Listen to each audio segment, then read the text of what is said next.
I've been using BuyBook Pro for around 4.5 years now. Myself and my team use this to source our online arbitrage products and also to work out the profitability of our bundles and the seasonality of our bundles for many years now. In this video, I'm going to show you a few of the features. I'm going to show you the layout. I'm going to show you why I love the tool and why I think that you should probably also use the tool for your calculations, your seasonality checking, your analysis of deals, your profitability, and many more things. Let's dive into the video. BuyBook Pro tool here, and as you can see, the interface is my most favorite thing about this. There's a few different tools in this space, but for me, BuyBook Pro wins basically on the layout here.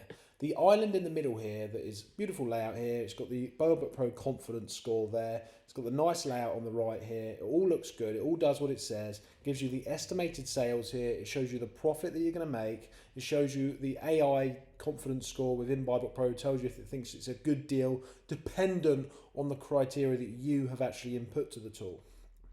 If you scroll over here, you can whack in your settings here, and whatever you whack into the settings, it's going to reflect here as well. So your buy price goes there, your sell price, you whack analyze, you can decide if you're MF, you can decide if you're bundles, and it will give you your profit there. You can also, once you log in, you can also connect it to your Amazon store as well, whether you can sell it, whether it's hazmat, legible, dangerous goods. It's then also got down here, whether it's meltable, the IP radar, oversized stuff, all that good stuff there. Now, along with the other stuff on the right here, the variation section is actually one of the most important, vital things that many other tools haven't got. So BuyBook Pro gives you an idea of what is the best selling product within this variation, and actually what one is not selling anything at all. So you can see on the review counts here, we can see that 60% of the reviews are coming from the chocolate salted caramel. And no reviews are from the milk chocolate crunch. And what does it mean when a product's been live for a few years and it hasn't got any reviews? It means that it's not selling, guys.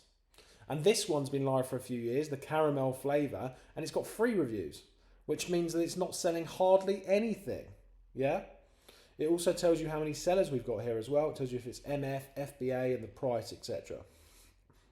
So that gives you a good idea there. Scroll down, we can see the estimated sales for this month, last month, the next month, and then it also gives you a suggested purchase quantity here. Scroll down a little bit more, and the variation shows you in different colors what is the best one. So if you're more of a visual learner like I am, and you don't want to look at this data, it just shows you right there. The clear winner is the salted caramel. The least winner is the caramel flavor, and then the one that's not selling at all isn't even on here because it's the milk chocolate crunch. It's not selling at all. So it's not even on the graph.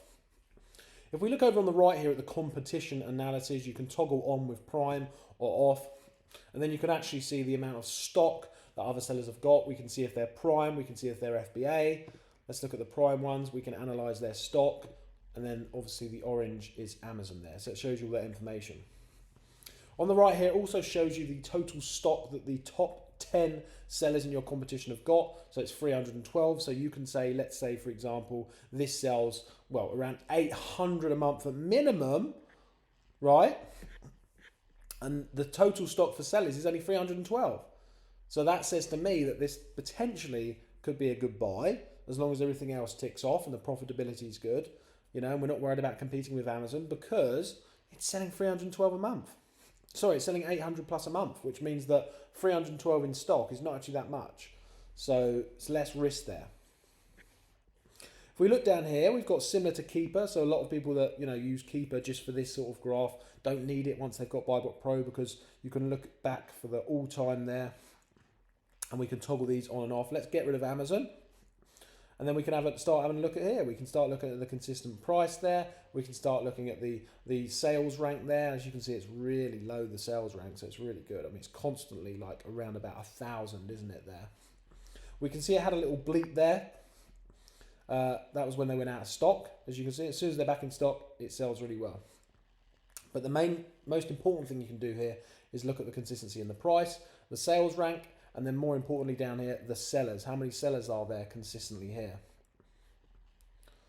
We've got the subcategory there, but also one of the most important things about BuyBook Pro, which I love, is all these graphs here. So you've got the FBA average price, the Amazon average price, the price the new price average, buy box price average, all of these like summaries that Bible Pro have given you here.